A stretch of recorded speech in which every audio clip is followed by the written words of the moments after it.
everyone. Ano na po, kabuhanan ko na po, pero nandito pa rin po ako. Napakadami ko pong nagampan ng karakter.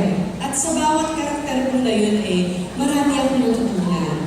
Pero siguro 3 years ago, nakamit ko ang role of a lifetime. Na palagi kong sinasabi na pangarap ko talagang maging isang nanay. At ngayon po ay masusundan pa.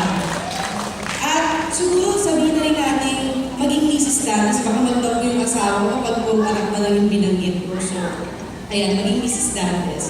Sabi ko nga, simula nung naging nanay ako, mas naging ganado po ako sa buhay. Sa lahat ng ginagawa ko, kay trabaho yan, kaysa pag, huwag niyo kong kayo, trabaho yan. So sabi ko, iba pala kapag nanay ka, lahat gagawin mo. At sabi ko nga, sa tagal na taon kong ginagawa ang profesyon na ito, kailangan pala malaman mo yung lalim ng aspeto na bakit mo ba ginagawa ang ganitong mga klaseng trabaho? Kailangan naiintindihan mo pala ang aspeto na yun. Siguro hindi lang ako, bawat artista, yun ang gusto mangyari. Ang makapagbigay inspirasyon sa bawat tao, ang mahalin sila bilang sila.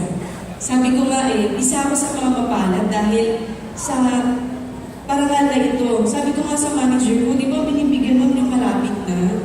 Kasi lifetime Sabi niya, hindi ganun anak.